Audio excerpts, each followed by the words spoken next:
அனைவருக்கும் வணக்கம். நான் ஜோதிடர் தமிழரசன் பேசுகிறேன். இந்த சேனல் ஃபஸ்ட் டைம் பார்க்குறவங்களா இருந்தீங்கன்னா சப்ஸ்கிரைப் பண்ணிக்கோங்க.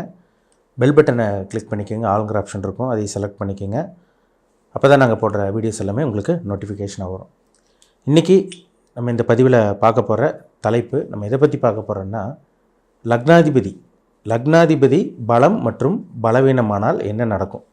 அதாவது ஒவ்வொரு ஜாதகத்துலேயும் லக்னம் ரொம்ப முக்கியம். லான் போட்டிருப்பாங்க கட்டத்தில் பார்த்திங்கன்னா, ஏதோ ஒரு இதில் பார்த்திங்கன்னா லான் போட்டிருப்பாங்க. இந்த லக்னம் ரொம்ப முக்கியங்க. அந்த லக்னம் தான் ஜாதகர். லக்னம்ங்கிறது உயிர்னு சொல்லுவாங்க. இந்த பிறவையில் இந்த ஆன்மா என்னென்ன விஷயங்களை அனுபவிக்குது, நல்ல விஷயங்களை அனுபவிக்குமா, கெட்ட விஷயங்களை அனுபவிக்குமா, இது எல்லாமே நம்ம லக்னாதிபதி வச்சு தான் நம்ம சொல்ல முடியும். எந்த ஒரு மனிதராக இருந்தாலும் சரி, லக்னம்ங்கிறது ரொம்ப முக்கியம். அதே மாதிரி லக்னாதிபதியும் ரொம்ப முக்கியம். லக்னாதிபதி ஜாதகர் தான் லக்னாதிபதி. அந்த ஜாதகர் கொடுத்து வச்சவரா, இல்லை பார்த்திங்கன்னா எவ்வளோதான் உழைச்சாலும் பார்த்திங்கன்னா ஒரு சில பேர்த்துக்கெல்லாம் ஒற்றை மண்ணு தான் ஒட்டுன்னு சொல்லுவாங்க பார்த்திங்களா, அவ்வளோதான் கிடைக்கும். ஒரு சில பேருக்கு உழைக்கவே மாட்டாங்க. ஆனால் பார்த்திங்கன்னா அவர் ரொம்ப ஒரு பெரிய ஒரு உயர்ந்த மனிதராக சொசைட்டியில் நல்ல ஒரு ஃபேமஸான ஆளாக இருப்பாங்க. அதுக்கு ஜாதகத்தில் லக்னாதிபதி பலமாக இருக்குதுன்னு அர்த்தம். லக்னாதிபதி கெட்டு போச்சுன்னா ஜாதகர் பார்த்திங்கன்னா எவ்வளோதான் உழைப்பு போட்டு கொட்டினாலும், எவ்வளோதான் திறமை வச்சுருந்தாலும், டேலண்ட் இருந்தாலும் பிரயோஜனம் எல்லாம் போயிடும். இவங்கனால அடுத்தவங்க தான் வளர்ச்சி அடைவாங்க. அடுத்தவங்க ஏணி படிக்கிற மாதிரி ஏறி போயிட்டே இருப்பாங்க. இவங்கனால வளர்ச்சி கண்டிப்பாக அடைய முடியாது. அப்போது எந்த ஒரு ஜாதகத்துலையும், அது ஆண் ஜாதகமாக இருந்தாலும் சரி, பெண் ஜாதகமாக இருந்தாலும் சரி, யாரோட ஜாதகமாக இருந்தாலும் சரிங்க, லக்னம் ரொம்ப முக்கியம். அதே மாதிரி லக்னாதிபதி ரொம்ப ரொம்ப முக்கியம். இப்போது உதாரணமாக நம்ம பார்க்கலாம். இப்போ மேஷ லக்னம்னு ஒருத்தர் மேஷ லக்னத்தில் பிறந்திருக்காங்கன்னு வச்சுக்கோங்க. அந்த மேஷ லக்னாதிபதி யார்? செவ்வாய். அந்த லக்னாதிபதி பார்த்திங்கன்னா பலமடையாமல் இருக்கணும். அதாவது பலவீனம், அதாவது பலமாக அந்த தன்னோட பலத்தை இழக்காமல் இருக்கணும். இப்போ லக்னாதிபதி பார்த்திங்கன்னா பலம் இழந்துட்டாருன்னா அவர்னால் பார்த்திங்கன்னா ஜாதகர் பார்த்திங்கன்னா அடுத்தவங்களுக்காக வாழ்வார். இவர் உழைச்சி பார்த்திங்கன்னா இவருக்காக இது இல்லாமல் அடுத்தவங்களுக்காக உழைச்சி கொட்டுறது, இதெல்லாமே பார்த்திங்கன்னா லக்னாதிபதியோட அமைப்பு தான். ஒரு சில பேரில் பாருங்கள், எந்த ஒரு சுகங்களையும் அனுபவிக்க முடியாமல் இருக்கும். ஆனால் இவங்கனால அடுத்தவங்க பெனிஃபிட்டாக இருப்பாங்க. அதே மாதிரி தான் லக்னாதிபதி பலவீனம் அடையாமல் இருந்ததுன்னா ஜாதகரை கொடுத்து வச்சாருன்னு சொல்லலாம். இப்போ மேஷ லக்னத்துக்கு செவ்வாய் எங்கே இருக்கலாம்? உங்கள் லக்னத்துக்கு பார்த்திங்கன்னா 7ஆம் இடத்துல இருக்கலாம், எங்கே துலாம் ராசியில் இருக்கலாம். லக்னத்துக்கு 5ஆம் இடம் எங்கே? பூர்வ புண்ணியஸ்தானம். அதை பார்த்திங்கன்னா சிம்ம ராசியில் இருக்குதுன்னு வச்சுக்கோங்க. லக்னாதிபதி ஸ்ட்ராங்காக இருக்குதுன்னு அர்த்தம். அதே மாதிரி லக்னாதிபதி 9ஆம் இடத்துல தனுசு ராசியில் இருக்குதுன்னு வச்சுக்கோங்க. லக்னாதிபதி பக்காவாக இருக்காருன்னு அர்த்தம். பலவீனம் அடையாமல் பலமாக இருக்காருன்னு அர்த்தம். லக்னாதிபதி 11ஆம் இடமான லாபஸ்தானத்திலும் 10ஆம் இடமான கர்மஸ் தொழில் ஸ்தானத்தில் இருந்தாலும் லக்னாதிபதி சனியோட வீட்டில் இருந்தால் கூட லக்னாதிபதி ஸ்ட்ராங்காக இருக்காருன்னு அர்த்தம். இப்போ லக்னாதிபதி பாருங்கள், செவ்வாய் இப்போ 4ஆம் இடத்துக்கு, மேஷ லக்னத்துக்கு செவ்வாய் 4ஆம் இடத்துக்கு எங்கே? கடகராசியில் போய் நீச்சம் அடைஞ்சிருவார். இப்போ நீச்சம் அடைஞ்சிட்டாருன்னா லக்னாதிபதி பலம் இழந்துட்டாருன்னு அர்த்தம்.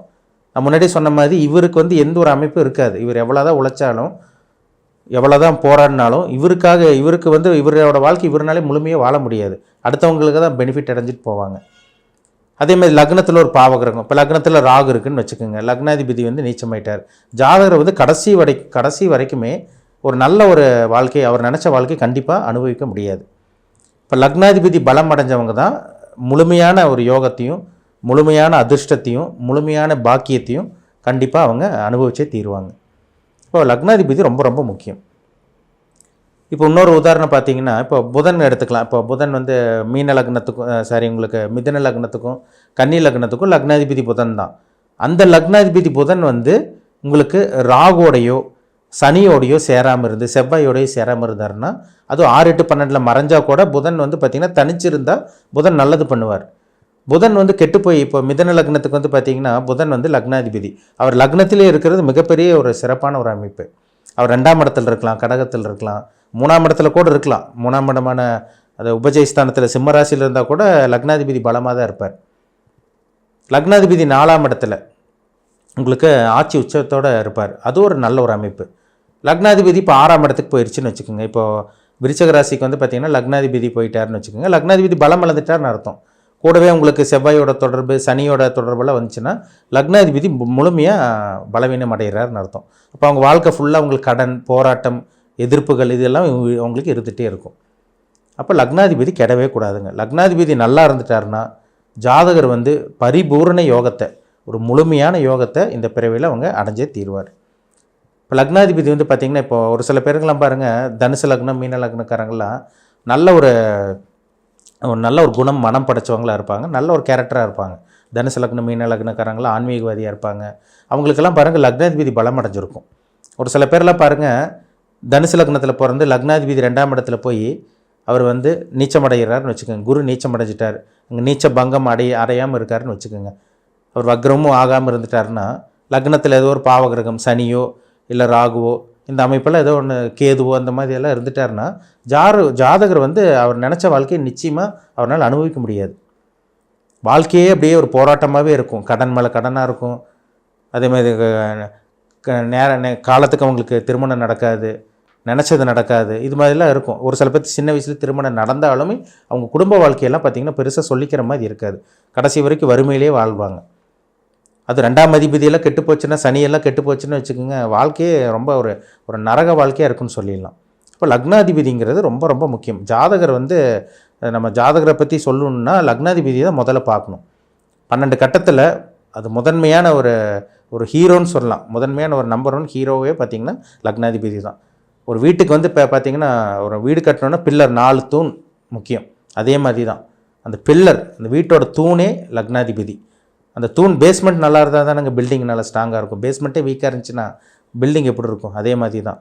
இப்போது லக்னத்தோட சுபகிரகம் தொடர்பில் இருந்து, லக்னாதிபதி நல்ல ஒரு ஸ்தான பலத்தோட இருந்து, லக்னாதிபதி கெடாமல் இருந்து, அவர் நீச்சமானால் கூட உங்களுக்கு சுபகிரகங்களோட சேர்க்கை இருந்துச்சுன்னா லக்னாதிபதி மறைமுகமாக பலமாக இருக்காருன்னு அர்த்தம். அப்போ லக்னம்ங்கிறது உயிர், ஆன்மா. லக்னாதிபதி ஜாதகரோட அமைப்பு, அது அவங்க என்ன செயல்படுறாரு, அவர் எதுக்காக பிறந்திருக்காங்க, என்ன அனுபவிக்க பிறந்திருக்காங்க, பாசிட்டிவாக நெகட்டிவாக, இதெல்லாமே பார்த்திங்கன்னா லக்னாதிபதி வச்சு தான் நம்ம சொல்ல முடியும். சரிங்களா? இப்போ ஒருத்தருக்கு வந்து ஒரு கோடிக்கணக்கில் கொண்டு வந்து கையில் பணம் கொடுத்தா அவங்களால வாங்க முடியுமா? ஒரு சில பேர் வாங்குவாங்க, ஒரு சில பேர் வாங்க முடியாது. ஒரு 2 கை இல்லாதவங்களுக்கு போய் கோடிக்கணக்கில் கொண்டு போய் பணம் கொடுத்தா எப்படி இருக்கும்? அவங்களால வாங்க முடியாது, அடுத்தவங்க தான் அனுபவிச்சுட்டு போவாங்க. அதே மாதிரி தான் லக்னாதிபதிங்கிறது ஜாதகர் முழுமையாக அந்த யோகத்தை அனுபவிக்க போகிறாரா, அனுபவிக்க முடியாதா, இதை தாங்க அந்த லக்னாதிபதி வச்சு நம்ம சொல்ல முடியும். லக்னங்கிறது ரொம்ப முக்கியம். ஏன்னா ஒரு சில பேர் சொல்லுவாங்க, உங்களுக்கு 5ஆம் அதிபதி தசாபுத்தி வருது, 7ஆம் அதிபதி தசாபுத்தி வருது, 10, 11ஆம் அதிபதி தசாபுத்தி வருது, பெரிய ஒரு கோடீஸ்வரனாக மாற போகிறீங்க, நிறைய அனுபவிக்க போகிறீங்கன்னு சொல்லுவாங்க. ஆனால் ஜாதகத்தை பார்த்தா லக்னாதிபதி கெட்டு போயிருப்பார். லக்னத்தில் பாவகிரக தொடர்பு இருந்து, லக்னாதிபதி நீச்சமாகி பாவகிரகங்களோட சேர்க்கை இருந்து, பாவகிரகத்தோட பார்வை இருந்ததுன்னா ஜாதகருக்கு எல்லா யோகமும் நம்ம சுற்றி நடக்கிற மாதிரி இருந்தாலுமே, ஆனால் இவர்னால் அனுபவிக்க முடியாது. எல்லாம் கைக்கூடி வர்ற மாதிரி இருக்கும், ஆனால் இவர்னால் ஒன்றுமே அனுபவிக்க முடியாது. ஒரு சில பேர்லாம் சொல்லுவாங்க பாருங்கள், சார் எல்லாம் நடக்கிற மாதிரி வந்தது, எல்லாம் எங்களுக்கு எல்லாம் ஓகே சொன்னாங்க, 99% எல்லாம் எங்களுக்கு அது சக்ஸஸ் ஆகிற மாதிரி இருந்தது, ஆனால் கடைசியில் எல்லாமே வீணாயிருச்சு, எங்களுக்கு எதுவுமே நடக்கலை, அப்படியே தட்டி போயிடுச்சு அப்படின்னு சொல்லுவாங்க. அவங்க ஜாதகத்தில் பாருங்கள் லக்னம் கெட்டிருக்கும், லக்னாதிபதி கெட்டிருக்கும், பாவகிரகத்தோட தசாபுத்தியெல்லாம் நடந்ததுன்னா அந்த அமைப்பு கண்டிப்பாக அவங்களுக்கு இருக்கும். லக்னாதிபதிங்கிற ஒரு தூண் மாதிரி, ஒரு பில்லர் மாதிரி. லக்னாதிபதி ரொம்ப ரொம்ப முக்கியங்க. நீங்கள் எந்த லக்னமாக வேணால் இருக்கலாம், மேஷ லக்னமாக இருக்கலாம், மேஷம் முதல் மீன லக்னம் வரைக்கும் எந்த லக்னமாக வேணால் இருக்கலாம். லக்னாதிபதி வந்து பார்த்திங்கன்னா நெருக்கமான டிகிரியில் சூரியனோட சேர்ந்து அஸ்தமனமாகக்கூடாது. அதே மாதிரி பகை வீட்டில் இருந்தால் கூட சுபகிரகங்களோட சேர்க்கையில் இருக்கணும். பாவகிரகங்களோட சேர்க்கையில் நெருக்கமான டிகிரியில் போய் மாட்டிக்கிச்சுன்னா லக்னாதிபதி கம்ப்ளீட்டாக இழந்துட்டார்னு அர்த்தம். இருட்டுக்குள்ளே போய் நீங்கள் மாட்டிக்கிட்டீங்கன்னு அர்த்தம். ஒரு இருட்டுக்குள்ளே உங்களை கொண்டு போய் விட்டால் எப்படி இருக்கும்? சுற்றி லைட்டு எதுவுமே கிடையாது, இருட்டுக்குள்ள விட்டால் எப்படி இருக்கும்? என்ன பண்ணுறீங்க உங்களுக்கும் தெரியாது, சுற்றி இருக்கிறவங்க நீங்கள் எங்கே இருக்கீங்கன்னு தெரியாது. அப்போ உங்களால் எதுவுமே நீங்கள் அனுபவிக்க முடியாது. அதே மாதிரி தாங்க ஜோதிடம்ங்கிறது ஒளியை பற்றி சாஸ்திரம். ஒளி வந்து நம்ம மேலே அந்த பூமியில் இருக்க, நம்ம பூமியிலேருந்து ஒளி நம்ம மேலே எந்த அளவுக்கு படுது, எந்த அளவுக்கு இந்த பூமியில் வந்து நம்ம நல்ல விஷயங்களை அனுபவிப்போம், இதெல்லாமே நம்ம லக்னம் மற்றும் லக்னாதிபதி வச்சு தான் நம்ம பரிபூர்ணமாக முழுமையாக சொல்ல முடியும்.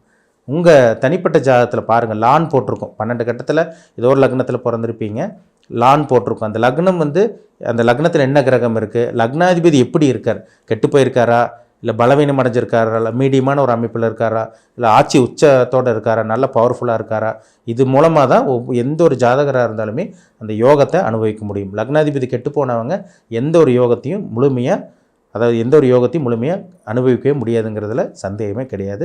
தனிப்பட்ட ஜாதகத்தில் லக்னம் எப்படி இருக்குது, லக்னாதிபதி எப்படி இருக்குது, மற்ற கிரகங்களால் என்ன அமைப்பில் இருக்குது, என்ன தசாபுத்தி போகுது, இதெல்லாமே தெளிவாக பார்த்து தெரிஞ்சுக்குங்க. மீண்டும் அடுத்த பதிவில் சந்திக்கும் வரை உங்களிடமிருந்து விடைபெறுவது உங்கள் ஜோதிடர் தமிழரசன். இந்த சேனல் பிடிச்சிருந்தா உங்கள் நண்பருக்கு உறவினருக்கும் ஷேர் பண்ணுங்கள், லைக் பண்ணுங்கள், சப்ஸ்கிரைப் பண்ணுங்கள், பெல் பட்டனை கிளிக் பண்ணிக்கோங்க. ஆளுங்கிற ஆப்ஷன் இருக்கும், அதையும் செலக்ட் பண்ணிக்கோங்க. அப்போ தான் நாங்கள் போடுற பதிவுகள் எல்லாமே உங்களை வந்து சேரும். நன்றி, வணக்கம்.